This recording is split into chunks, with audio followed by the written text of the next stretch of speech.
Hello and welcome to this episode of Nothing Ventured with me, Aarish Shah. Today in the studio with me, I was super excited to have Gillian Davis. Gillian is an expert in leadership development with a fascinating journey that began in her family's executive recruitment business in Canada. She co-authored the book First Time Leader at just 28 years old and has since made a significant impact in the tech world, working with companies like WeTransfer, MessageBird, and Spotify. As the founder of Overtime Leader, Gillian focuses on practical leadership strategies that align with business goals, especially in the ever-changing modern environment of tech and venture. In today's episode, we talk about how to go from Fampany to a company, how founders' time is currency, the 3 types of founder archetypes, and what does culture even mean? We had to build the culture from the ground up. I think most people, when they talk about culture, don't really know what it means. How great leadership balances between being directive and facilitative, and how you should build a playbook that works for you. Don't be apologetic about the kind of company you're trying to build, because there are people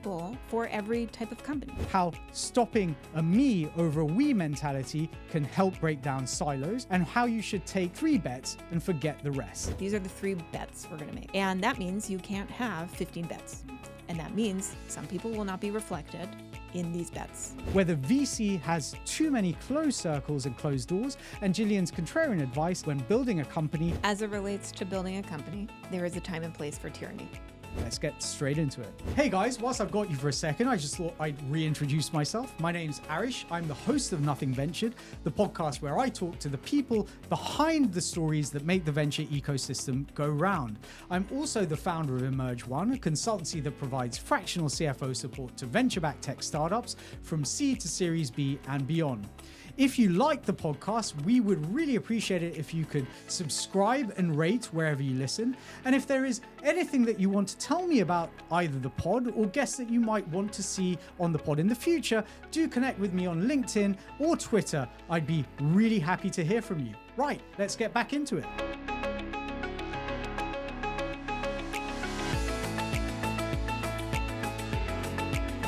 Gillian, really great to have you in the studio with me. Thank you so much for joining. Thanks for having me. Amazing. There are so many topics I want to get into with you because there are, I think, some parallels between our lives. And let's talk about one of those, right? So you and I have both seen or navigated the shift from a founder-led family business, which you refer to as a Fampany, which I think I'm going to have to now secondarily coin, to a more structured company, right? So how can owner-led businesses make that transition more effectively? And what are the challenges that you see as these owner-operated companies are forced to grow up into a more professionalized sort of organization?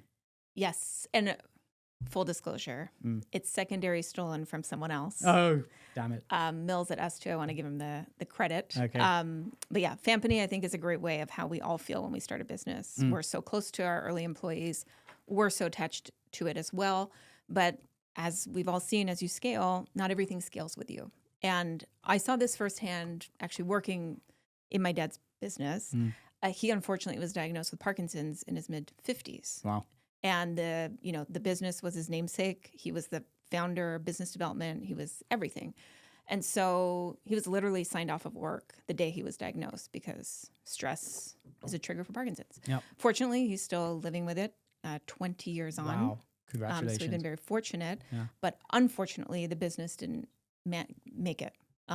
We weren't, we thought about succession for everyone else but ourselves. Yeah.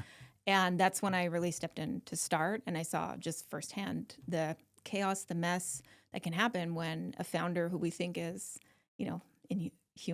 superhuman and will never pass or never fail. Just all the things we should have put in place to just manage that a bit better. And then moving into venture and working with founders and just seeing how, as you scale, your leadership needs to scale. You need to shift. Your team needs to shift. What got you to 0 to 30 is not going to get you to 0 to 300 and won't get you to 0 to 3,000. So I think it's so important for founders early on to just, it's easier said than done, but really think about, what does this look like at 300 people? And there's a bias called the halo effect. And I think we don't realize that as founders, I know we look in the mirrors and we see ourselves, we see our insecurities and our imposter, but what other people see is a phenomenal person who's leading a vision that no one else could. You start to get that halo effect. It starts to build more and more the more successful you are. And that sort of feeling that I can't go wrong. No, not internally. Yes, Yeah. some have it Externally. Yeah, sure. Yeah. So time with you is currency. And that's one of the things I start to see as a founder raises, they scale the team. The early employees who were so used to them being around all the time, being in meetings, well, when you start to put layers in between, they start to associate that time with you as value. And when I see you less and less, or you're not with me, have I done something wrong? I've messed up. People get quite emotional about it. So just thinking about how do you create or let people know that this is going to happen, because it happens. It's a natural evolution of the business. And I think we sometimes, well, I've seen this enough times to now assume it's a pattern. The people that are right for the early stages are not always the right people for the next stage. And there's always that moment, tends to be after a Series A raise, maybe 12 months to 18 months after, we start to realize, ooh, maybe these people are not on this bus anymore. And a lot of people hold on too long. At founder level, right. They hold on to those people for too long. They try to make it work. Those people become quite toxic, holding on to the past, and this is how things used to be. And then when they do a restructuring or they let people go, they catastrophize it and make promises that they can't keep. Like, we're never going to do this again. And what I try to get founders to understand is actually you need to normalize the evolution of the business. And that means things will grow, processes will come in, people are going to leave. We should celebrate that people leave. One of the first companies I worked for, their HR director was so proud of this really high attrition rate. Like, no one leaves, which was crazy for the industry they were in. And then I got in there and I realized, well, we need people to leave. That stat actually could afford to go down a little bit because we've got complacency, people are comfortable. And most importantly, they're afraid to leave because the founder, every time someone goes on their own volition, stands up at an all hands and says, can I swear? Yeah, of course. Like, fuck them, we don't need them anyways. Yeah. So then you're like creating this environment where people who should go, because maybe they've like tapped out, they're ready for the next thing, stay just to be part of the culture because it's so strong. Yeah. And so in that founder, we got him to realize, celebrate when people leave, also because we want to encourage it, and create an alumni. It's not a personal attack that someone is leaving the business. Like, we need to disassociate that a little bit. And we created one of the most strongest self-run. He's not involved. No one in leadership is involved in this alumni. Powerful alumni that's going on 10 years later. So I think it's about just, detaching yourself from people a little bit.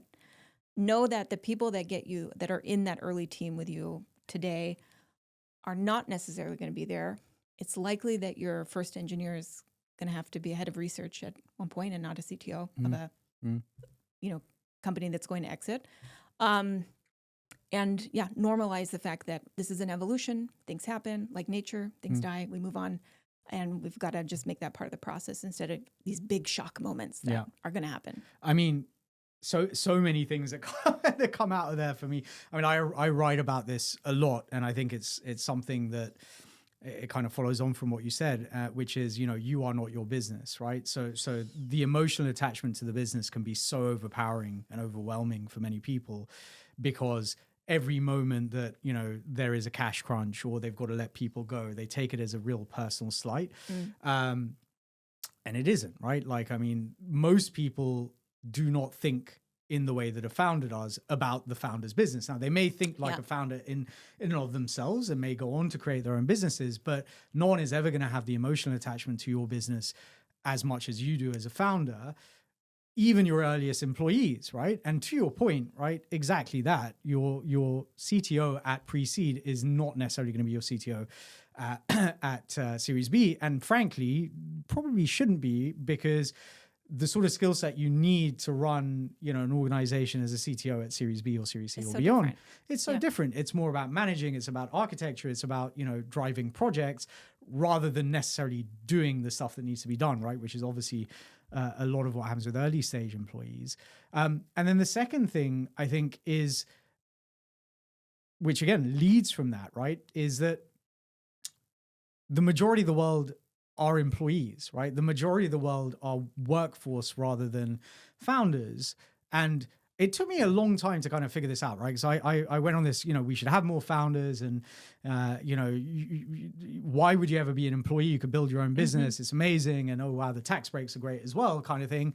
And then I actually sat back and I thought about it. And this is really great quote. So I used to work with a business called Eton X, which was founded by Eton College and was a JV with Founders Factory. And our course was a leadership, leadership course, and we were predominantly selling into China when we first started. And I remember at one town hall with a school, and our sort of business dev exec was there. She recounted this story back to us. One of the students stood up and said, "But if everyone's going to be leader, who's going to be the labor?" And I think, very Chinese way of putting it, or certainly a PRC way of putting it, but it rings true, right? Like you can found a business, but if you don't have people that are going to work for you, then what do you have? And employees have a life cycle, right? Now, I think, my sister, I talk about this as well. My sister has worked with the same company since she graduated. That is not the norm in any business, and certainly not in a startup environment where actually, like, you never know from year to year whether this business is going to succeed or fail or be different. And therefore you are going to look for, those opportunities elsewhere. And the final thing that again really resonates, because I went through this last year, not that we're scaled at a sort of Series A, B type of level, but part of my business is to bring in more and more CFOs into kind of our community. And at that stage, you cannot rely on me knowing every single one of those CFOs individually and personally to the level that, I can confidently then turn around and say, well, okay, this business, this CFO, this makes sense. I need to have a good idea. But what we spent a lot of last year doing was putting those processes in place such that we could do that sort of effectively. I guess the question I would have from everything that you've said and everything that I've just said as well is, do you often come across founders that are self-aware enough that they understand that transition needs to be made? Or is it all, I guess the nature of what you do means, and again, this is, the success heuristic, I guess, you are always going to come across the founders that don't know that because you're coaching them through that. Or maybe you do come across the founders that do know that but need help being coached through that practice. But where would you say most founders kind of? I think there's like three types. Yeah.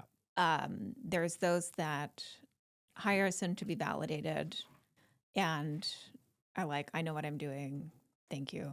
Moving on. Need to learn my own lessons. Yeah. Those who are completely unaware and get quite a shock factor for when it happens, because it's one thing to read about it or hear about it, another thing for it to happen to you. Yeah, experience it. Yeah. And I think, I'm an entrepreneur as well. Like, we read things and we're like, that won't happen to me. So I think there's sometimes this denial curve where like, no, it's not really happening. And like, it's happening.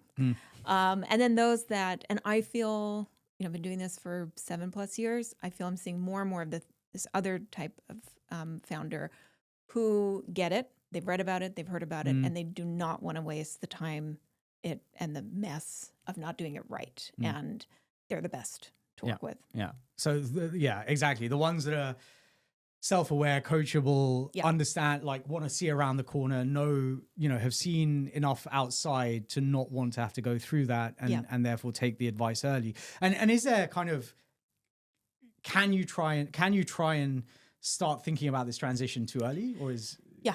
I mean, like, we have this workshop called Prepare for Scale. And that's actually designed for 12 months after you've raised. Because if I come in too early and tell you this is going to happen, again, you'll get like, yeah, well, thank you, but I don't think that's going to happen to us because look at all these great people I have. But then sure enough, you add, 50 people in 5 months and things get a little messy. So I think it's important, or it's like when I come across seed stage founders asking for company values, like product market fit first, then we start, the values are there. But don't build anything too soon. They're not written necessarily. They're just how we do things. Like, you are the culture. Yeah, exactly. But don't spend any time, especially if you don't have product market fit, don't spend any time crafting a culture, because as soon as you get product market fit and you get validation, It'll and change. it's going to change. Yeah. So yes, it's sometimes too early. I think it's just top of mind, like, or back of mind, be thinking about this stuff. And I always say, like, imagine the roadmap, like if everything worked out, you got X customer, you raised X amount, who are you hiring? What does your life look like? And then what are the processes around? Just brainstorm that, mind map it, throw it away, put it somewhere, but just have that like way back of mind, because we fall into these habits that are very hard for someone like me to undo. And not just in the founder, but imagine the leadership team that are conditioned to behave in a certain way. I mean, there was one person, I always say, if you want to get a real feel for change management, move an office space around, move desks around. This one person was so like emotionally upset at his desk move. Wow. Senior executive. Yeah. And I had to like sit him down because he was, And this presumably wasn't a WeWork at this point. No. Yeah. It was in an office, and it was like, these people are moving over there. You know, the design team that support this team, sales team, they're going to move over with all the other designers, and yeah, you're going to sit here, whatever. He got very upset, became distracting from the announcement. So I had to take him out for a walk. Like, what's going on? What's really going on? He was like, well, if the designer is sitting somewhere else, I can't yell at them when I need design changes. I was like, well, might have to get over that. Let's get over that. And also, we're about to open offices in New York and LA. You're not going to be able to yell at them. So let's get used to global processes.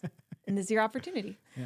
So yeah, people get very attached to things. And I often say, like, if you just think about this stuff early on and catch things early, not everyone has to hire me. But if you do those things, it will be a lot cheaper when you have to hire an ME. Because to bring in a behavior change consultant, when you have people that are like emotionally attached to a desk, it gets might expensive. Be a bit too late. Yeah. I mean, I guess the question that flows from there is like, is there ever, I would assume there are some red flags that may say to you, to your point, if the founder isn't coachable, hasn't sort of thought about this, then it might be harder to work with them.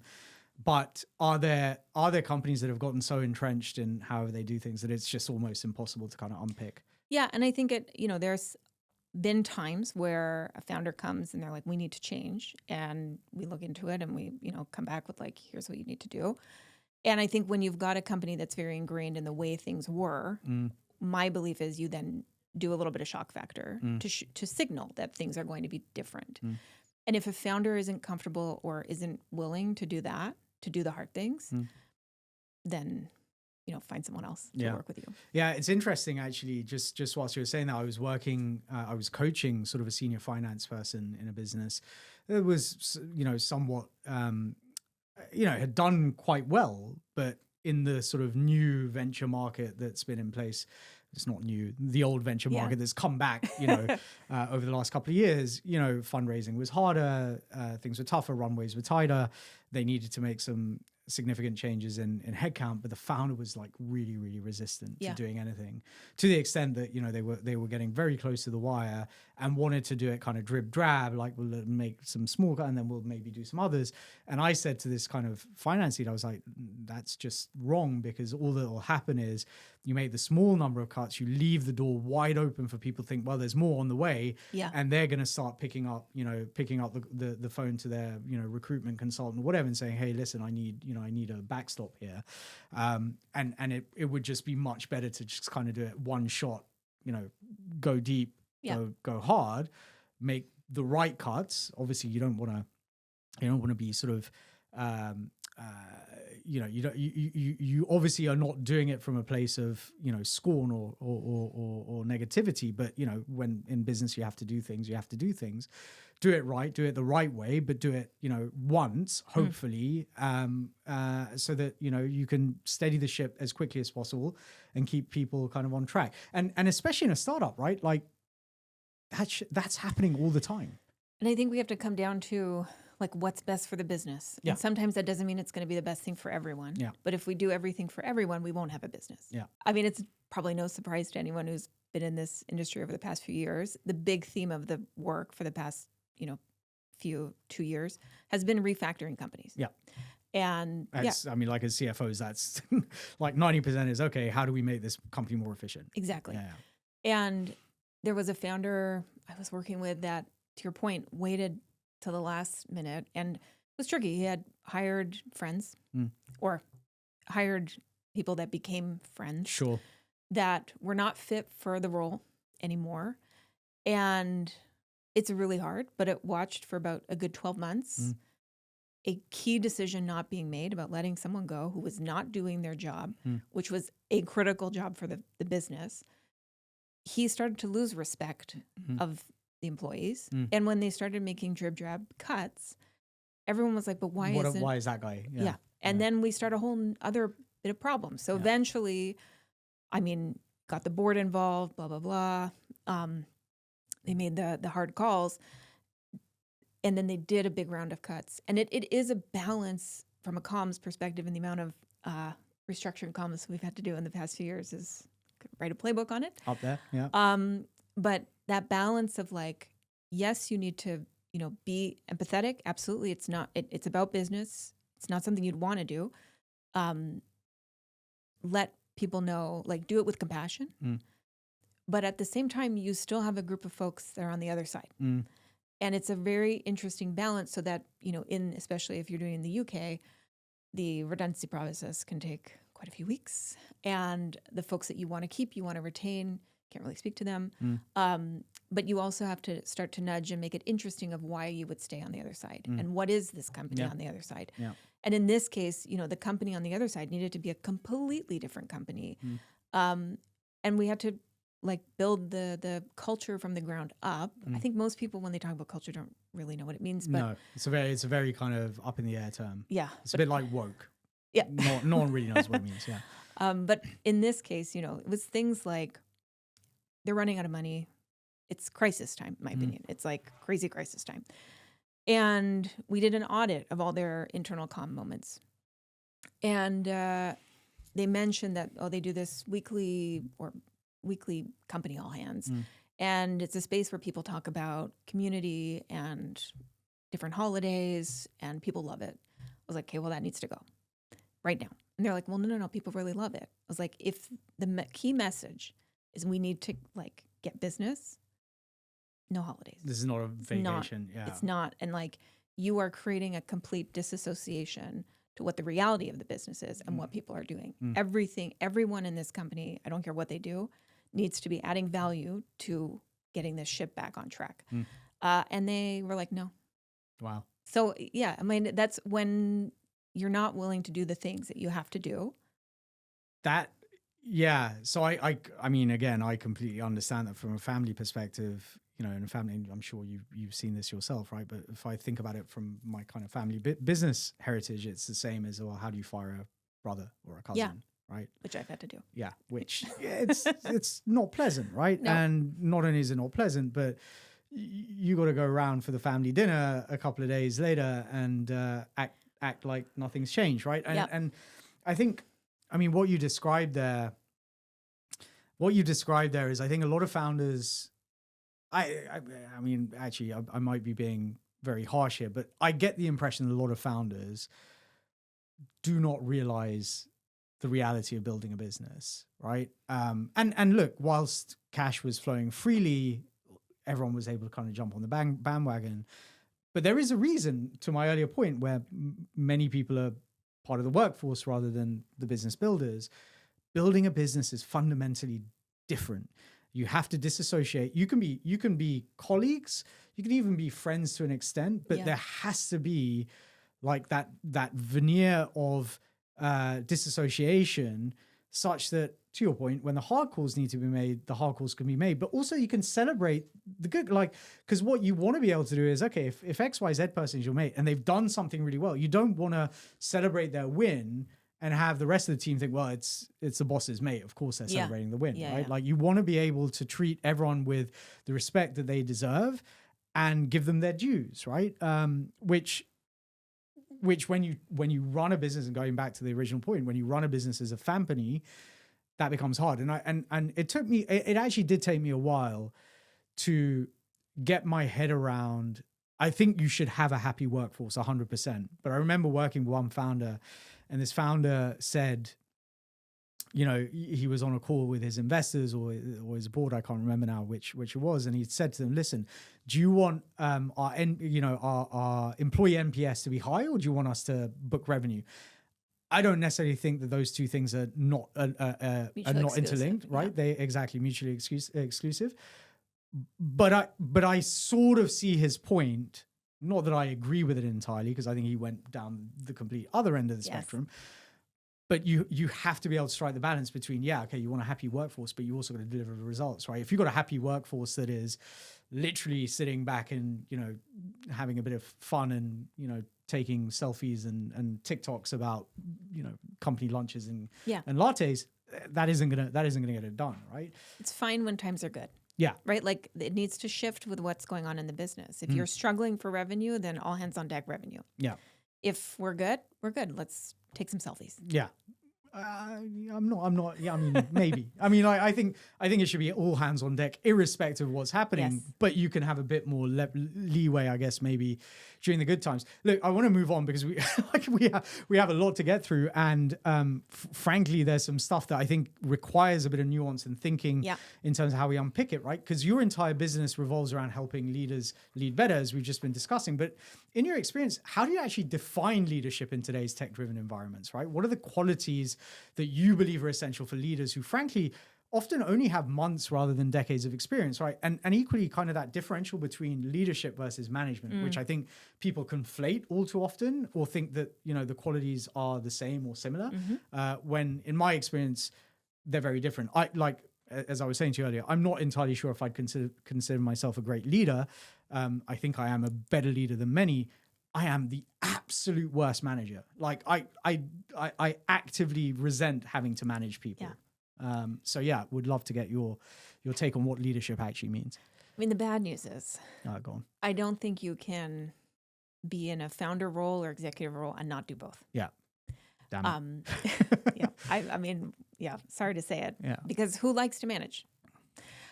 I try to keep... Well, apparently lots of people. But that's a separate question. Yeah. Yes. I like to keep the answer to this question very simple. Mm-hmm.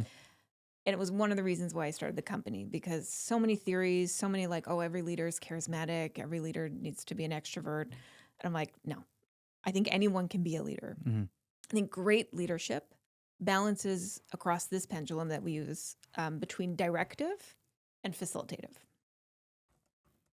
Every leader needs to be able to own both of those roles. So you need to know, and directive, I mean, sets a clear strategy, gives feedback, steps in when it matters.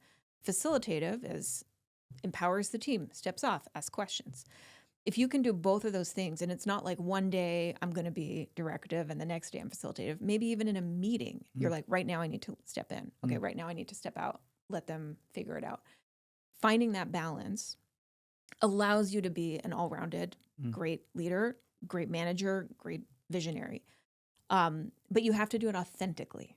So you've got to develop what's my if you're already someone that's, super facilitative, then you've got to learn and stretch into what does directive look like for me, and vice versa. If you're someone who taking charge is second nature. Yep. Then you've got to learn how to stop talking and start listening. Damn it. Yeah. It's horrible. It's a horrible answer. It's not like what no one wants to hear, but I think that's the right balance, the right blend. And funny story, during the pandemic, at the start of lockdown, I had been working with a CTO who was very directive, like the kind of person that would write a whole email in a subject line. Oh, yeah. Micromanager, completely disempowered the team. Lovely guy, actually. And people like working for him. I was talking to someone in his team a few weeks after lockdown, and I was like, how's everything going? Was checking in with all my clients. They're like, yeah, but he's acting a little strange. I was like, what's happened? It's like, well, he started asking how our family was in our meeting. And now to most of us, that's not a strange thing. But coming from someone who has never done it. And I think what happened is he read a magazine around how to lead in lockdown. We all, it was all about ask how people are doing, how is their family. But because he swung too aggressively from directive to facilitative, and it didn't seem authentic. Yeah. So it's an important balance to find, but I think that's how I simplify a very complex topic and help people understand and make it accessible. So I completely get. I understand that balance. I mean, I think yes, it's critical. Like you can't be the visionary at the top that just sort of lets the company flounder underneath and just hope that they reach the vision. You've got to be able to set the objectives. I mean, one of the things that I think is really critical to being a great leader is actually accountability, right? Like Yes. it is accepting that the buck stops here, not somewhere else, right? Yep. Some of the worst kind of leaders or people who thought they were leaders, and this is why I'm like not a fan of Elon Musk's style of leadership and like his kind of attitude, because it's a very aggressive US style, I think, way of doing things. And again, I've seen people coming out of Goldman Sachs, etc., have this very similar style where it's like, bum on seat. If I don't see you, you're not working. Yeah. But if something goes wrong, it's your fault. It's nothing to do with me, right? And there's that disassociation between, me who is setting the objectives and tasks and rules and whatever versus the person delivering them, without sort of taking any accountability for what's going on in the middle. So I completely get that. I think the struggle is always what is that right balance? Yes. Right. And clearly that pendulum has to swing during different periods, right? Yes. Yep. So there are times you have to be more directive, times you have to be more facilitative. I mean, I guess, bringing it into kind of, a scaling startups landscape, if you like, during a fundraise, clearly a founder needs to be both directive, but also very facilitative, because they're going to be out doing a whole bunch of stuff. They may not be able to do sales as they would have been doing as founders. They may not be able to kind of manage a roadmap, et cetera, et cetera. So they have to be able to kind of empower and ensure that their team both has the tools necessary, but also, essentially has the authority, right, to make decisions. Yeah. And I think the other thing that I find, with leadership, and again on that sort of directive versus facilitative, is understanding how to process failure, right? Like I think one of the signs and traits of a really great leader is how they deal with failure, either at their level or the business's level, right? Like, and I don't think it is all about falling on your sword necessarily and just saying mea culpa, it was all my fault. I think there has to be an element of accountability. Yes, it's happened under my, whilst I was steering the ship, something has gone wrong and I need to deal with it. Now, you could just say, I'm going to deal with it and do nothing, and that's awful. But I think the best kind of leaders actually look at that and try and figure out how to turn that failure into a lesson, how to, and how to empower the team based on that failure, right? Yeah. And I think the other thing is, it's tough, right? Like if you are the CEO of a multi-billion-dollar, 5,000 person strong corporation, you are going to have layers and layers and layers of management underneath you, and buffers between you and what's happening on the shop floor, as it were. But when you're in a startup where it's 50 people, it's 100 people, there's still like not that many degrees of separation between you and the people underneath you. And therefore, to an extent, it's actually harder, right? Because you've got to be close enough to the business that you can see what is happening and direct people and equally allow them to do their jobs. But you need to be you actually do need to be hands-on to the extent that you're not out of the woods yet, right? Like, I mean, there's still a business to build. How do you? I mean, in some cases, like with the CTO example you gave earlier, it's quite obvious which side of the pendulum they swang on. How easy is it to identify where more work is required? Or do you just take a more holistic approach where, okay, we've got to build both sides of this, this skill set up?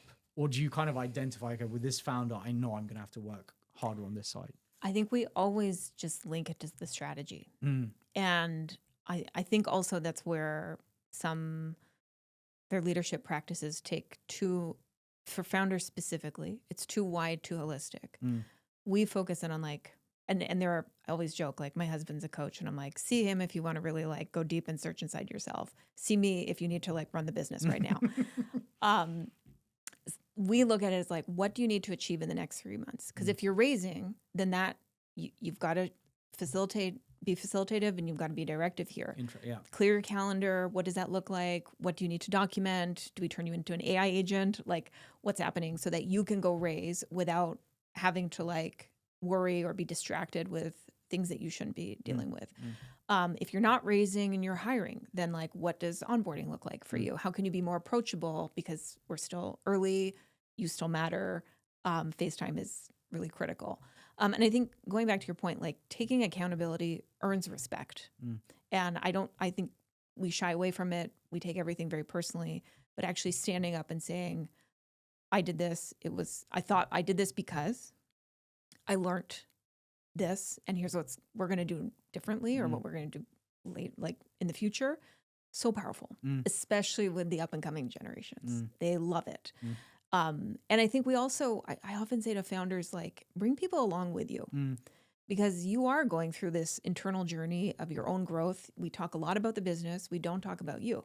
They're always like, well, what am I supposed to say? I was like, just what's on your mind? Like, what article did you read that like really fired you up, or you hated, you want to tear up? Like, bring people along that journey, because we want to keep you personified as you are scale. a human being as much as you are a leader. And actually that's an interesting point, because I think a lot of founders, and this goes back to your point around authenticity as well. I think a lot of founders try to emulate the persona of XYZ person, whether that's Elon Musk, again, to use the wrong example.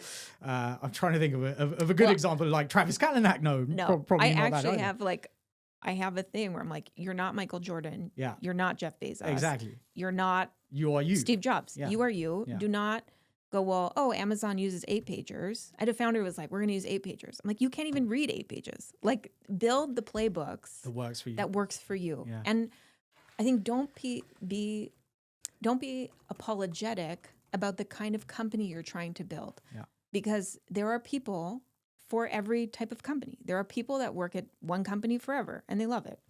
Sounds like that's our nightmare. But that's fine. I respect it. And I think, when we're starting to scale and we take things personally when people leave, we then the culture starts to be a little bit of everyone's definition. And you lose identity. And I often say we should look to, there's a cult in culture, and it's not an exaggeration. Like, well, don't go too far, obviously. But, we want identity, we want pride, we want passion, we want process priorities, like all that stuff. So people like give a shit when they work for you and with you. But yeah, I think we shy. I've just noticed a lot of founders like, ooh, I don't want to. I think that might also be quite a UK thing. I think it's a cultural thing in the UK. Like I talk about it a lot.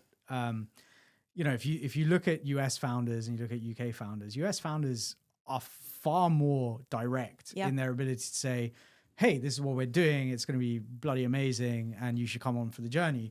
The UK is sort of, we're trying to build this, and it would be really wonderful if you could join us, and there's a lot of sort of self-deprecation in the UK kind of language and sense of humor. And I wonder whether, I think about this a lot just in terms of, the reality of the sort of generational businesses that have been built, right? If you look at where they've been built, very few have been built here in the UK or Europe. I mean, Spotify, yes, of course, there are certainly others, but we can name the US ones like without hesitation, right? Like, because they're sitting at the top of the NASDAQ today. Whether that's Apple, whether that's Google, whether that's Meta, right? Like Amazon, Salesforce, etc. Like, people know. And they know who the founders were, and they know what the founders say, because the founders are out there saying it all the time. I find it really interesting, as you know, because you're here. This podcast, I talk to a lot of VCs. When I look at where those VCs are active, it's really astounding. The US VCs predominantly all on Twitter, and it's all kind of very, very train of thought, this is what popped into my head this last minute. And they have massive followings, and that's great. Most of the UK VCs and founders, for that matter, that I know, actually their majority following is on LinkedIn. Like that's where they are. That's where they set up their stall. And the language is so different, as we all know. And one could argue what the merits of either platform are. I know that I've been able to build very strong following on LinkedIn, struggle to do anything on Twitter, just because they're very different sort of modes of thinking and of writing. And yeah, I guess my point is I just wonder whether there is something inherently kind of within the UK, maybe even the European culture, that we all, and again, I've written about this separately, like we have this massive obsession with inherited wealth over earned wealth, right? So we almost kind of despise the self-made man, whereas we're more than happy to, tip our caps at someone whose great grandfather was, given some land by the king or queen at the time, right? Yeah. Whereas in the US, it's completely the opposite, right? Yeah. You herald the self-made above everything else. And I just wonder whether we need to unlearn some of that to become better leaders, certainly within the tech and kind of venture ecosystem. Yeah. I mean, as you're talking, it makes me, what comes to mind is I think the media doesn't do us any favors. Sure. Because the US media loves the founder story. Yeah. The UK media, not so much. Yeah. God forbid you try to do something big. Yeah. No, God forbid you try and do something big and it goes wrong. Yes. Yeah. Like and I say this all again, the US like celebrates failure to some extent. Yeah, okay. There's definitely questions, but the UK, we really love stamping down on that. Like the big one at the moment is, the future fund that was raised during the COVID years. And it's like every other month there's a Telegraph article like, and you taxpayer money, spaffed up the wall on whatever.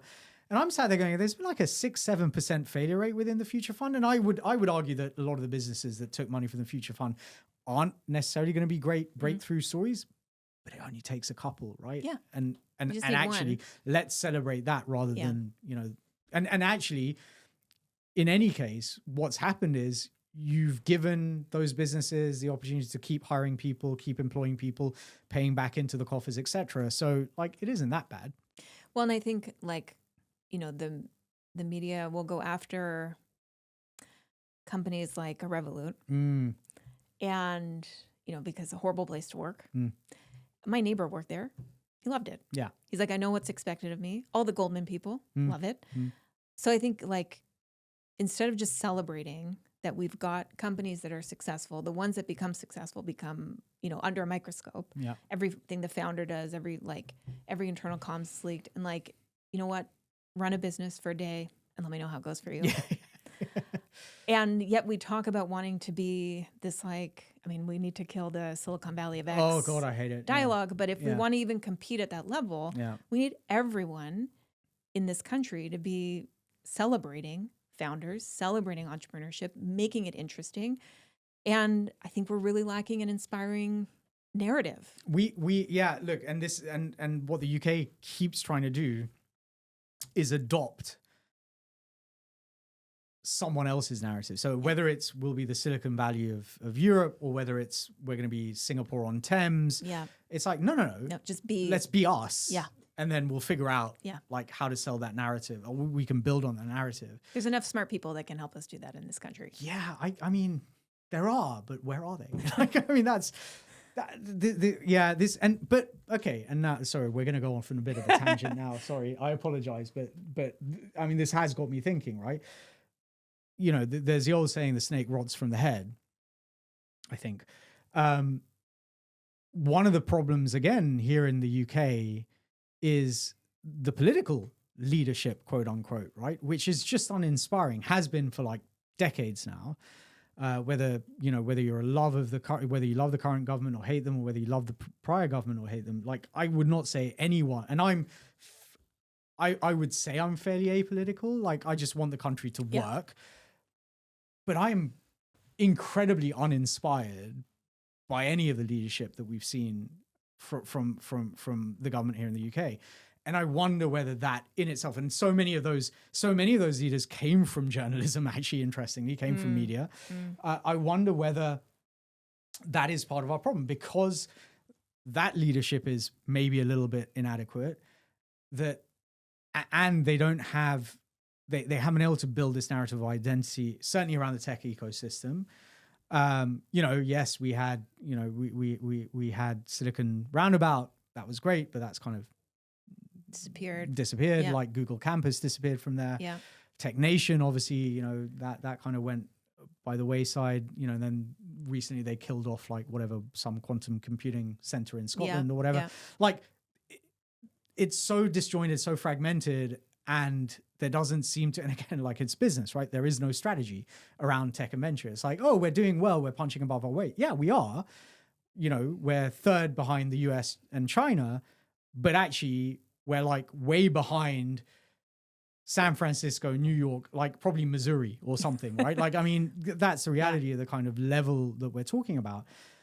But actually, we could be so much more. I think it just takes leadership at some level, somewhere, to really be able to kind of grab that narrative by the scruff of the neck and kind of pull it forward, rather than constantly sort of saying, well, and again, it's a 3-word sort of slogan, whether that's Singapore on Thames or whatever, like that's a wonderful kind of narrative in your own head, but that's all it, like, there's no substance to it, right? It doesn't actually get us anywhere. It doesn't tell us how we're going to get there. No. And I think, I'm British with a North American accent. Yeah. The best kind. American passing. I feel like, I moved here 15 years ago and started a company 7 years ago. It's not been easy, because you're trying to go like this and, things are going like this. It is very attractive, especially when it feels like the whole narrative for founders that are making it, only making it because they go to the US. I was in Singapore last week, very attractive. Love Singapore. 20% tax rate, like, what's not to love? Yeah. And, thinking about this conversation and being in Singapore, it's like, make it make sense for me to build a business in this country, because I want to. I don't actually want to leave. In the UK. Yeah. Like, and okay, fine, you've got this black hole that you need to fix, but you're communicating just like, power up. Like, we've been powering up. Yeah, level up, whatever. Like, oh, we've got to fix the debt and then we'll be out. I'm like, but be out to what? They're not creating that future narrative that I'm like, fine, I'm in it to win it. I will commit and I'll stay and I'll pay all the taxes. But like, for what? I think we're missing the for what. Let me give you the most incredible example I can give. So so everyone in my business, like, no one is employed as yet, right? So I have a couple of consultants, etc. I'm fortunate. One of the beautiful things about my business is, because it is fractional CFOs, they're pretty senior. They kind of manage themselves. It's not too difficult. But one of my team is based out in Singapore, works for his day job, his 9 to 5, as it were, is working for a really significant kind of hospitality and events business, sort of 5-star luxury type restaurant and hospitality, in Singapore, they're in Dubai, and they were looking at launching in London. And he rings me up and he goes, Aarish, can you just tell me something? I say, yeah, what? He goes, 40% tax, is that right? I'm like, what? What do you mean? He goes, well, look, these guys have offered me to come and sort of open up the UK, launch a UK brand. And I'm like, okay, cool. How much? So he asked me, like, how much does a finance director, CFO kind of earn there? I said, well, look, at this sort of level, it would be whatever, 100, 120,000, I would suggest, in that sort of industry. He's like, oh, okay. And he goes, and it's 40%. Yeah. But at 120, it kind of starts becoming regressive. He's like, oh, and he said, well, they're not offering me a pay rise. I'm like, okay. And I said, okay, well, here's the thing. So if you move to London, yes, you've got that tax. You got to pay for accommodation in the UK, which is not inexpensive. You've got to potentially put your kids through school if they go, like, because the Singapore schools are pretty bloody good. Yeah. So to find an equivalent here, you're not going to be massively happy necessarily with the state system. So you might have to fork out for school fees, which, where there's now VAT on them. So that's a bit more expensive. And by the way, is your wife, my wife's working, but she wouldn't be able to because she wouldn't have rights to work here. I'm like, and then I was like, and by the way, if you find accommodation, you're probably going to have to travel in, which is going to be also relatively expensive as well. So I said, look, if I were you, I wouldn't. And he goes, well, yeah, I'm earning that equivalent base in Singapore, but I pay 20% tax on everything. That's it. And I know what the country is doing. I always argue, right? The Singapore government, it's a bit of a benevolent dictatorship. Get it? But shit works. And actually, one of the reasons it works, and here's an example, and I'm not suggesting that everything is correlated to money, but they pay their politicians a significant amount, which means they are dedicated to making sure the system works, as in making sure the country, the city works, as opposed to here where, like, frankly, UK, the Prime Minister's salary is lower than a qualified CFO's. Yeah. That for me, I'm just like, okay, there's a disconnect. And God forbid he wears a nice suit. Yeah, and God forbid he wears a nice suit or anything else for that matter at the moment. But when we have leadership that feels like it's second rate, just like when you look around the rest of the world and see kind of what is out there. And I'm not suggesting the rest of the world has it all right. Like, clearly there are lots of places with problems. Yes. But yeah, you just feel, and exactly to so I came back to the UK in 2015, as I think I mentioned, and I came back for about, I'd been away since 2006, right up until 2012. And I think the point it kind of pivoted or switched was during the Olympics. Things started to look like they were really improving. Yeah. So, my wife wanted to come back. I didn't. I was like, I really struggled with the idea. But we came back and I was like, okay, this might be okay. And it was for a year. Yeah. Then Brexit. Yeah. And then since Brexit, and whether it is, I'm not going to sit here and debate whether, I have my own opinions, but I'm not going to debate whether it was Brexit or not. But since Brexit, things have been on a downward trajectory from everything that I can see. And exactly to your point, like, I'm asking myself the question constantly, do I want my kids? And my kids are 23 and 17. Is this a country I want them to grow up in or to have their future in?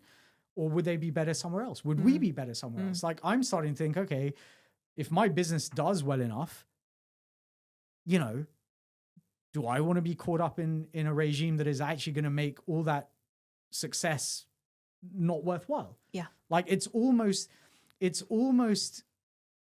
I feel like in the UK, we'd rather bring people down than raise everyone up to get them to the same level. Yeah, it's problematic. My husband and I talk about this all the time. Like, they say they want entrepreneurship, yet if you work a second job and you're full-time employed, well, your second job earnings are taxed at the same rate. Yeah. So great, not happening. Yeah. I feel like, everyone talked about the benefits of being a contractor or being self-employed. I started at all the wrong times because it's like everywhere I go, boom, IR35. Yeah. Most recently, the national insurance. Yeah, so there's the national insurance hike, then there's the dividend tax rates have been changed. Yeah. What else? Corporate tax always entrepreneurs relief. I think recently they've just announced they're cutting the young person's visas for those based in the EU. Oh yeah, yeah. Great. And I think we are, companies are having to make big redundancies over the past few years. And this is the time to create entrepreneurs and make it interesting. And yeah, I just feel like make it make sense for me to build a business here. If you are listening, Keir Starmer and the rest of your cohort, Gillian and I want to understand how you're going to make it work for us. Because frankly, we do want to be here. Yes. But it's getting kind of hard. Yeah. Please. Okay, well, let's move on because, frankly, again, that could be a whole podcast in and of itself as well. You touched on this, right? But you suggest that leadership has to align with business strategy. And that seems like a no-brainer. Yeah. But can you explain more about what you mean? Because from my perspective, leadership sets a strategy. So how can they ever be misaligned? And I guess what are the consequences if they are? So this is something when I started this company, I didn't think I'd have to say out loud. But this is what I've witnessed time and time again, is you've got founders set strategy with executive team. Again, pre-Series A, this is very straightforward. And it's like get to product market fit. How will we do it? Yeah. Done. Yeah. Then we get product market fit, we raise money, we're validated, we're starting to get paying customers, we're starting to bring on senior hires. That's always a bit chaotic.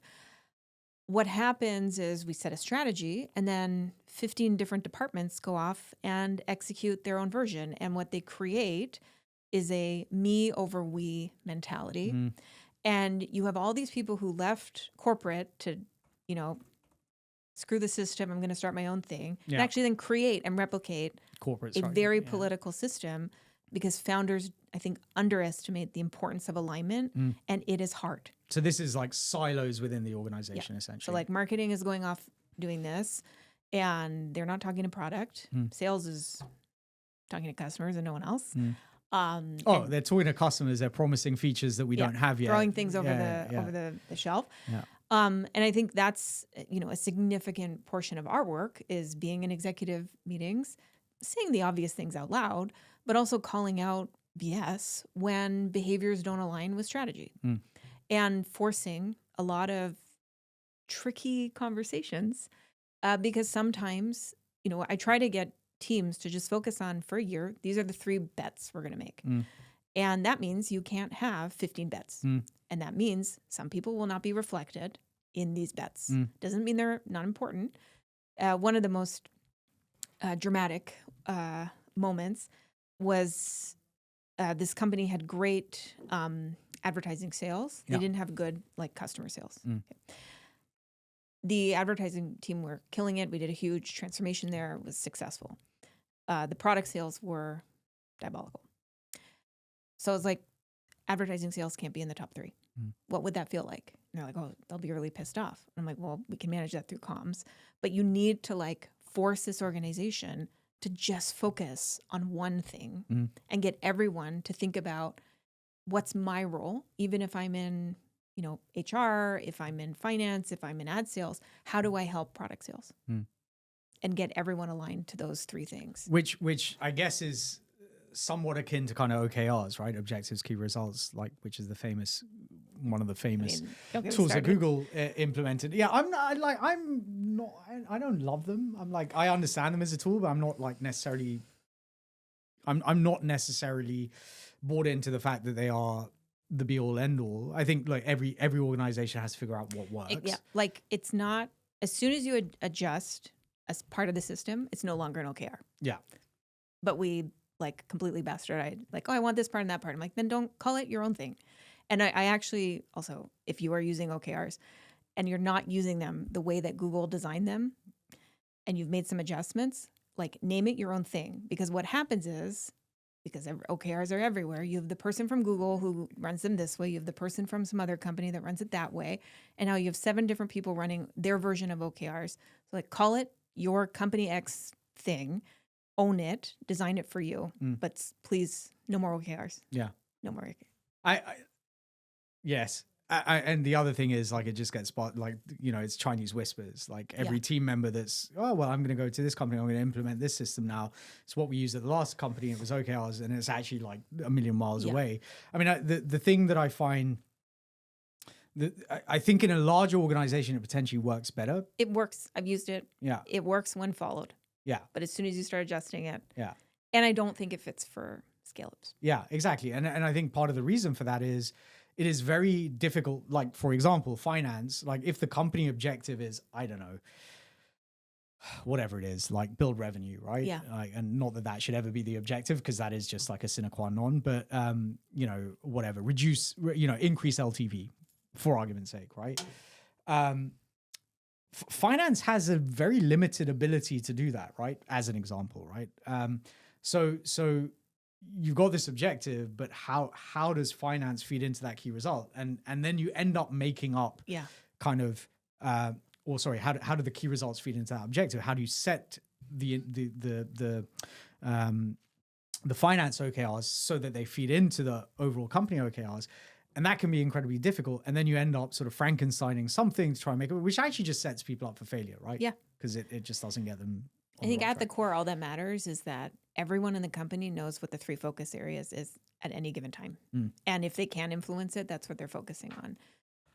But I also organizations don't run in silos. They run cross-functionally. Yet Or they should. They should. Yeah. Goal setting is often done by department leads, not by cross-functional leads. Yeah. And we're often repeating to leadership teams or any level of leadership, if I ask you who your team is, you're going to focus on everyone that reports into you. But actually your team is the lateral team, is the people that work across. You should be spending more time building those relationships than those that report into you. So I'm going to say this, and I'm sure I'll get shot down for having said it. This is why CFOs should be setting strategy, because we literally are about the only people that really truly sit across all functions, because we have to understand what is going on across all functions in order to build out the strategy and the forecast for the business. And I say all the time, like I remember one of the businesses that, I worked for a couple of years, which went on to exit a couple of years ago for a pretty substantial amount of money. I spent, I think, a couple of days with the head of product, just understanding what the hell the product was. Literally, because not that it necessarily helped in my day-to-day finance work, but without understanding that, I couldn't do the day-to-day finance. I just didn't have enough of knowledge of the business and how it operated to be able to do that. And equally, I would have to do the same thing with the sales team, with the engineer, with the marketing team, etc. Because again, to your point, all of this stuff has to feed into the overall objective, without which, you're essentially just pulling in different directions, which is anarchy. Yeah, I had a interesting case where, a founder, all about performance, high performance. I mean, which founder isn't? Me. I'm all about making my life as simple and lazy as possible. But yeah, it was growth, ambition. Let's go faster. And he sent me the draft job page for the website. Yeah. And I was like, well, reads very nice. But I'm like, this is, it, talked about work-life balance and all these perks. And I'm like, no. If you have a founder who can't stop talking about performance, speed, pace. Why are you talking about this The stuff? job page needs to reflect the reality of what it's like working in this otherwise business. you're going to hire someone that expects this and it gets and that's exactly what happened. Then people are like, oh, I don't like this. Yeah. So I think it's you've got, after leaving my parents' business at 28, it was like starting my career over from been there, ground up. Yeah. Recruiters were like, oh, well, great. You've published a book, but we don't really know where to place you. Who the hell are you? There are no keywords I can use here. No. Yeah. Anyways, found myself in an HR role and in a product studio, building software. I always wanted to work in tech. I'd never, had a chance. So here I was with all these phenomenal engineers, designers, fantastic studio, founder-led studio. And to your point, I immediately just went and sat with the product teams because I'm like, if I had to run a lot of change management and I knew instinctively that if I take the corporate way of change management, I will be spat out very quickly. So I sat with the product teams, learned their language, it was at times of agile, blah, blah, blah. And I then mirrored how they approach building software to how I was going to approach change management using their language. And we still use that frameworks to today. I have minimum viable change instead of minimum viable product. And it builds credibility. And I think more people need to sit and understand, if you're in sales, sit with design. If you're in design, sit with marketing. If you're in marketing, sit with product. Everyone should sit with finance because no one, we think we understand it, but not really. No one does. Yeah. And also get the finance guy on your side or girl. Yeah, it kind of it's amazing how many people fight against us. The way I describe, what we do as CFOs is our role is to be 1 foot, not quite pressing down, but depressing the brake, but hovering over the accelerator, right? So our job is to be like, don't do stupid shit, but if we see an opportunity, let's go for it, right? Like, and let's do what needs to be done to get the fuel running through the system. And of course, the fuel is always cash. But it's crazy, right? Like, I mean, I think again, this is another mental, like it's a whole educational piece, right? Like, and again, I talk about this all the time. To your point around language, you know, most people think about finance in terms of, well, if they think about it at all, like debits and credits and like boring crap and all that sort of stuff. I started talking about it as the finance stack and your tech stack within finance and like, you know, all this sort of stuff, to your point, minimum viable change, etc.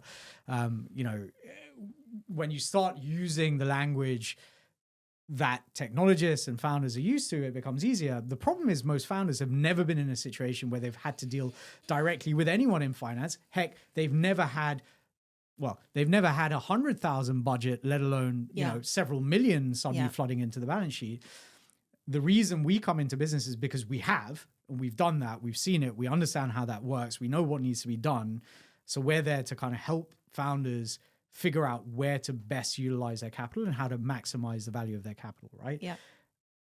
So many founders fight against it. So many. I think, like, you know, you think that multi-millions will last forever, but like it Gone in a goes heartbeat. fast. Well, look, put it this way. £1 million today just about gets you, I would say, 1 year of 8 engineers. Yeah. That's how much £1 million will last you. It's not a lot at all. Like, scarily not enough. Not a lot at all. And I think founders aren't, like, they overestimate their ability to raise capital again. Yeah.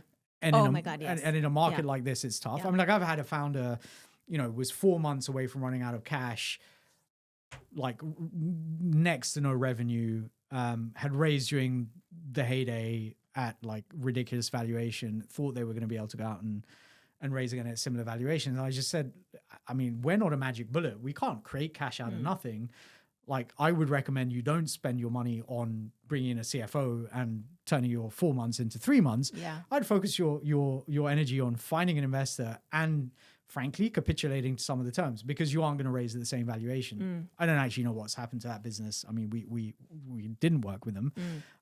But that overestimation of A, how long the cash is going to last, B, how easy it's going to be able to raise cash, C, of course, and we're all like this, like, as a founder, I always overestimate where revenue is going to be. Yeah. Like, that's life. I mean, also, so it makes us good founders. Well, I'm also, the problem is I'm meant to be a CFO as well. So I'm like, I'm going to sit there going, no, Aarish, no. That, like, prove to me this is possible. At the moment, it like feels like I found the balance, but we'll see. At the end of this year, we'll figure it out.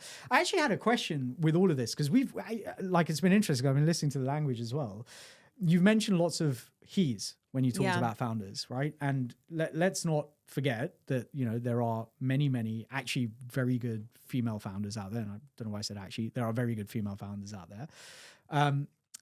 I found, and this has been an interesting reflection that I've had over the last several years working with multiple founders, I've tended to find that female founders are much more open to someone like us as CFOs coming into the business and helping them take it to the next level, because I think they're far more aware of where their weaknesses may lay and are willing to take on the support. Whereas I find lots of male founders are that much more kind of bullish. I mean, I'll figure it out myself and it's fine. And I know. And again, there's research that shows that men are much more likely to, again, overestimate their abilities than women are, which is what, like, one of the things that confounded me. I remember when I was hiring in my CTO. So I had a CTO, he left, and I was hiring in or he was leaving, and I hired in a new CTO. And I got one response back saying, I really love this, but I think I'm too junior. And the salary, and actually, so my COO, my current COO, she said to me at the time, she goes, you might want to lower the salary band. I said, what do you mean? She goes, you won't have women apply for this role because they think that it's too high a salary for them. And I was like, well, that was a bit of a wake up call to me. We ended up hiring that person as our CTO. She came on board because her skills were incredible. Like, they really were. Yeah. But yeah, so my question was, I mean, where do you see a kind of balance across the gender spectrum on all of this as well? Yes, I'm glad we got here. We weren't trying to get here, but yeah. No, I'm glad we got here. So, yeah, I mean, full disclosure, I actually had to take a bit of a break from venture in 2018, 2019, right before the pandemic. So I kind of regret doing that. I was doing a lot of portfolio days for VCs where I was the only female in the room. And after a couple of comments that I was like, I can't believe what's happening. Yeah. I was like, I don't want to be around this anymore. Wow. So took a break. And also I was, looked at my portfolio and it was predominantly men. So one thing I started doing is I started these after hours dinners that were for women in leadership, mixed industry, founder, executive, whatever, come together to have a space just to talk. And we've just run our 9th. And what's interesting is in those spaces, and I've run female founder accelerator programs for like Google for startups. Yeah. And one woman asked, what's the difference between when you run it with male founders versus female founders? And it's very stark difference. Female founders will immediately, and female leaders will start talking about the real shit very fast. There is no like the problems they're facing, actual problems, and the conversations are vulnerable. They're open. They're strong. They're empowering. They're insightful. And I've found, I have run a dinner with all male founders, and we just stayed up here. Or I think back to when I was networking for my dad's business. We were part of one of these cringy networking groups that have a format, and we meet for breakfast every Wednesday. And we go every Wednesday to a industrial park and have stale croissants and bad coffee, and sit in a circle, and whatever. What I need help network with today, and get there and how's business, and everyone, it was all men. It's great. I'm like, if it was so great, what are you doing? Why are we here? Yeah. I wouldn't be here. Yeah. So, I spend more time talking about how bad things are going than how well things are going. I mean, I love when things are going well, don't get me wrong. Yeah. But like, I think actually being honest about the reality of business is so essential, because like, I don't want a generation of founders coming up thinking that business is easy and that that it's everyone's bag. Like, I think if you can be a great founder, you'll be a great founder, of course. Yeah. But do not underestimate how fucking difficult it's going to be, irrespective of how great you are or may well be. Yeah. You are going to face hurdles, whatever they're like. No one in 2020 saw the pandemic coming. That, like, frankly, created a huge amount of problems for a lot of businesses. Clearly, no one necessarily anticipated that the zero interest rate period would end as suddenly and as dramatically as it did, and what that would then mean for private markets, et cetera, et cetera. And then you had elections and et cetera. Yeah. Like, you cannot control what's happening outside the room. So be honest about it. Be honest. Like, I had a founder text me today, a friend who's, having a tough set, and was like, well, I'm just building and it feels like for nothing. Some deals came through. And I was like, yeah, welcome to the process. Yeah.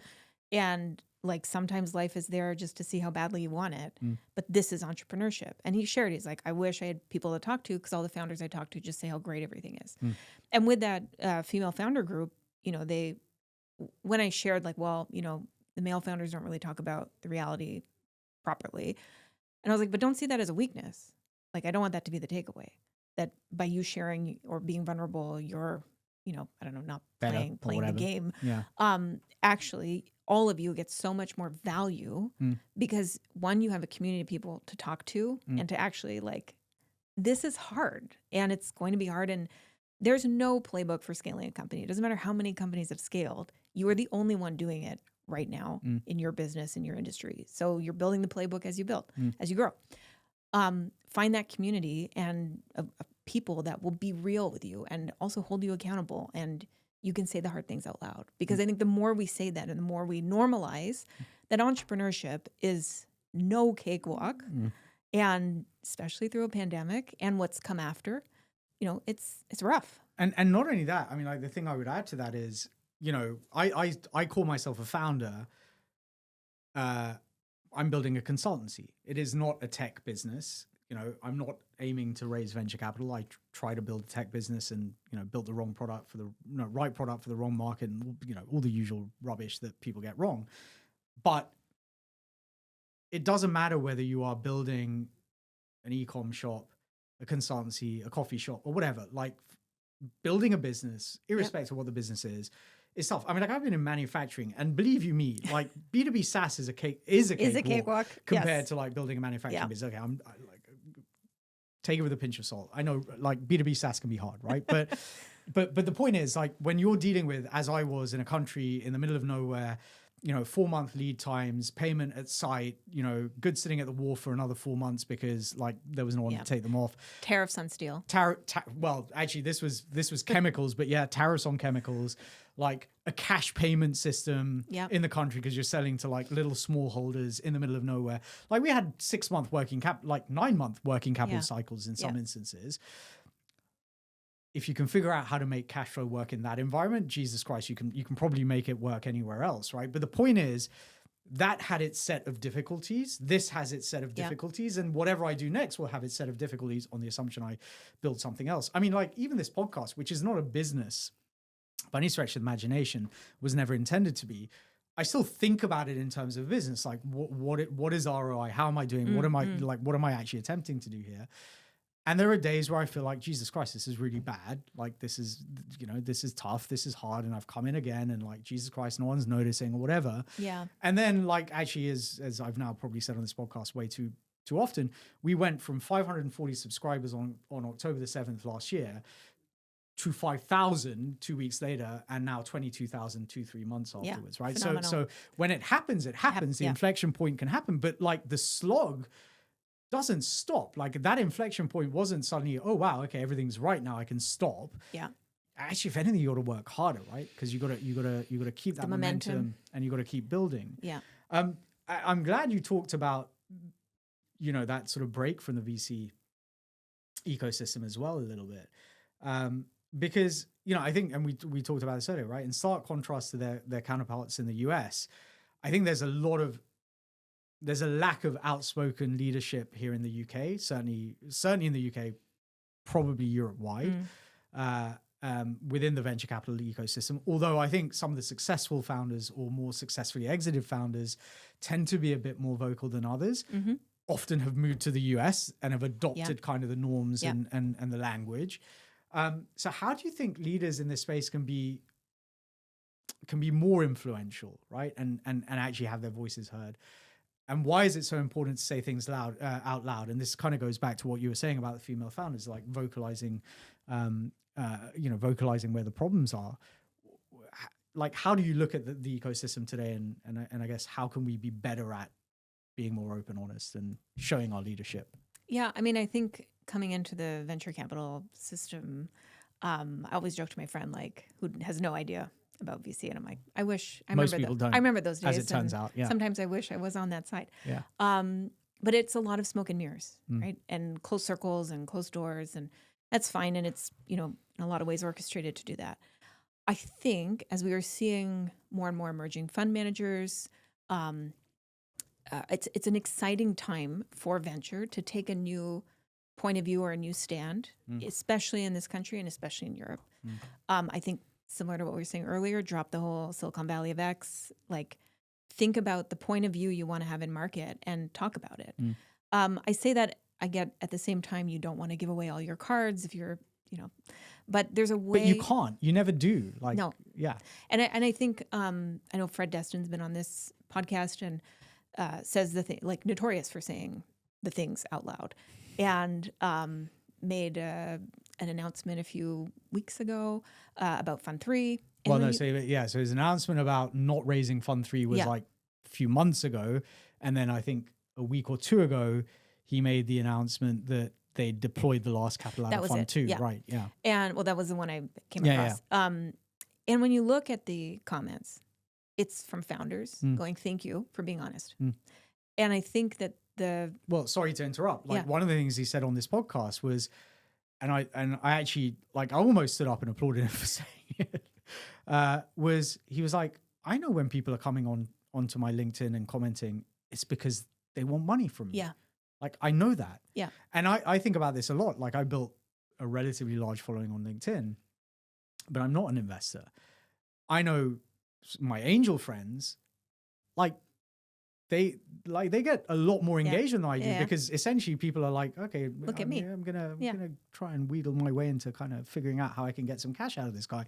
Whereas I'm probably the guy that is gonna help them to not need the cash. But anyway, that's a separate matter. But yeah, no, look, I mean, I think there's some firms that are doing a great job. I think Kindred, Atomico, like, you're seeing the face behind the check, and they're coming out with points of view, and they're talking to founders, and I think they're doing it in a really clever way because it's not copycatting the US. I've seen some folks in the UK try to copy the US. Well, as an example, there's every other month there's a VC firm that tries to build the new all-in pod for the UK. Yeah. And like, it won't work here because when we don't, like, no one in this ecosystem is going to come out and say the batshit crazy stuff that the guys in the US say. Like, no one is going to come out and say what David Sachs says in the UK. Like, they just wouldn't. And I think we just have, like, meet people where they are. Yeah. And, like, know your audience, know who you are. But have a point of view. And I do think, like, for the emerging fund managers, it's a great opportunity to stand out. Don't use AI to awful. Please no. And I think that's what I'm seeing a lot is, like, clearly AI generated content. Yeah, it's been mass, but, like, what are your points of view? What are you, like, we need to bring people on your journey, both from a startup and, like, why should founders take checks from you? I got a really good recommendation there. Come on this podcast. Yes. As many people do. But also for your GPs. Like, and I think having worked in and around venture, there is an apprehension to step outside, right? And I get it. Like, I wish I didn't have to be on LinkedIn, but it's great for business. So we rationalize it and get over our fears. But think about what's in the best interest for your firm. And maybe it's not you, the managing partner. Maybe it's 3 levels down and getting your principals to talk. But get out there, have a point of view, make it exciting. But I think we need to break, or it's already breaking. The walls are starting to come undone, and you can sit there on your hands and go, I wish things were like they were, or you can see this as a great opportunity to come out, stand out in a very, messy market. Yeah. I think again, it's interesting. What I tend to see, and I'm involved with a lot of emerging managers, I guess, from that perspective, right? Like, there is obviously a hesitation, right? Until you've raised your fund, like, I think founders underappreciate, for example, the fact that VCs probably spend more of their time fundraising than founders do, and it's probably harder. Yeah. Because the people that they're raising checks from, like, are very, very conservative often. Yes. Right. Because you are talking about corporate stroke, pension funds or whatever, right? Like, these are not people that want to, their risk appetite is not huge. Yeah. And their allocation towards venture is very small. Like, I think people, again, it's very easy to get caught up in this ecosystem and think this is everything. But if you think about most, like, family offices, for example, like, the allocation towards venture is going to be 5%, 10% of their total. It's like, it's nothing compared to, like, their property holdings or their, listed equity holdings or whatever. So it's hard to get that cash in. I think emerging managers, actually, again, Fred said this, right?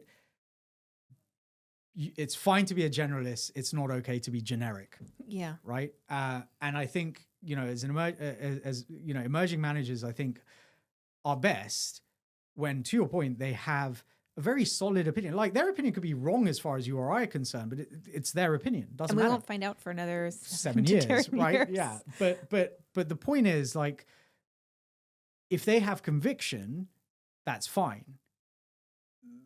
The worst have been the kind of tourist VCs that have come in and, okay, well, 50-minute grocery, and now it's AI. What's a tourist VC? Like, so during the kind of 21, 22 years, it was sort of Tiger and these guys who came in and were like, oh, wow, VC looks really easy. We're just going to start flooding the market. Yes. So people that I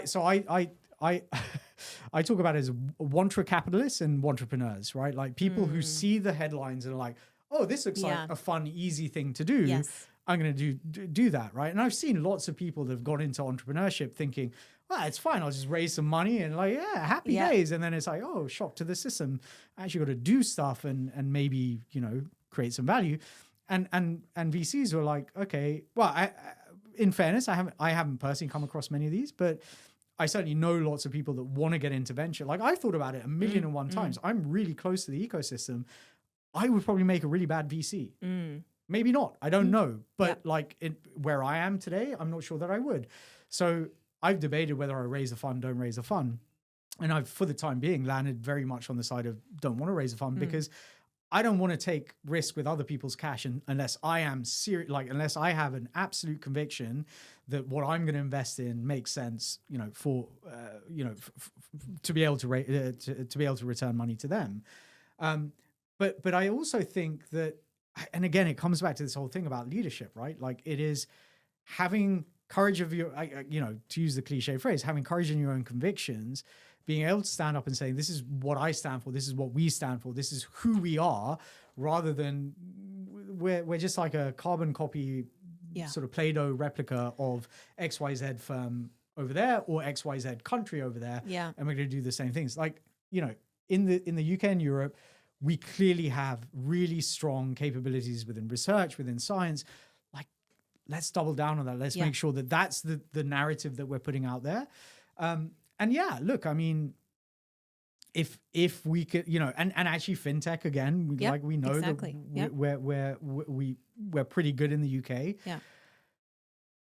Double down on why not have more conviction around that? Now, look, I'm not suggesting that, fintech is the only place or, deep tech is the only thing that you should be investing in by any stretch of imagination. But I think we need to have opinions that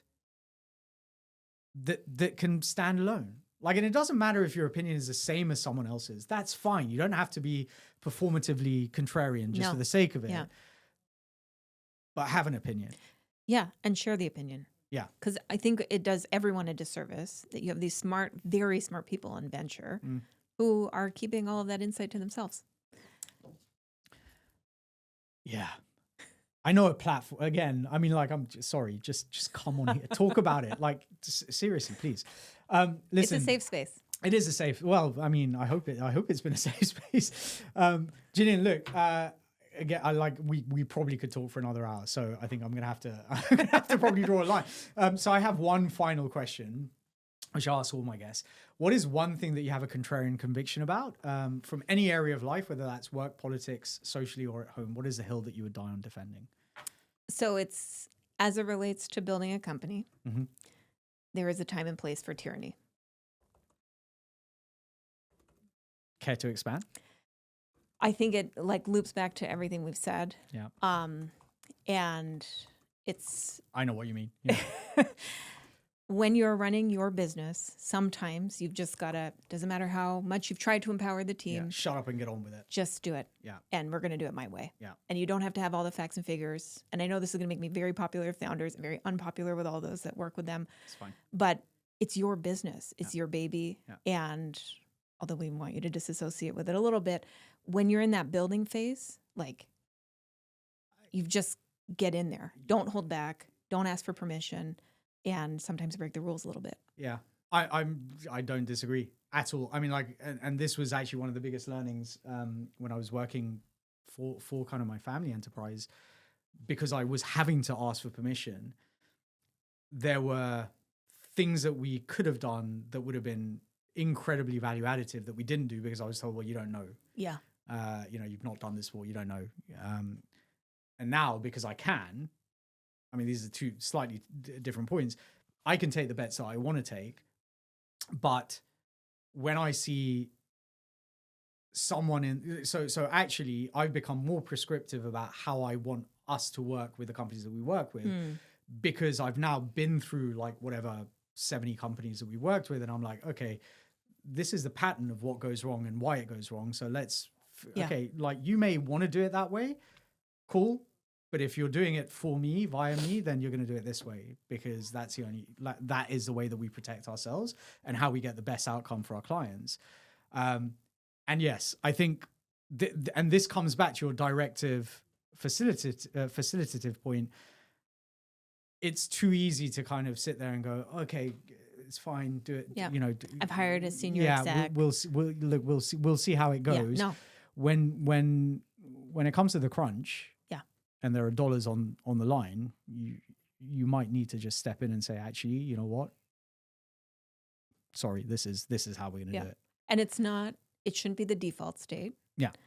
Just to preface that. But there's a time and place for it, and like own your bets. Yeah. So if you do get involved and it ends up being a big mistake, then like own it and we move on. Yeah. Don't blame other people. Yeah.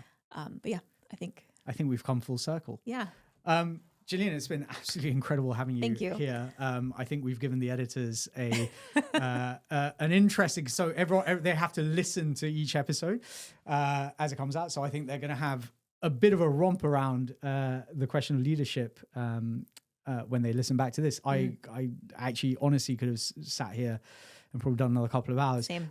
In the meantime, though, for our audience, where can they find you online? Are you on LinkedIn, Twitter? Where can they find you on the interweb? I have left Twitter. I think my profile's still there. You can find me on LinkedIn. It's my primary professional domain. Okay, well, we'll be dropping a link in the show notes. Thank you. In the meantime, thank you so much for joining me. It's been an absolute pleasure. No, thank you for having me.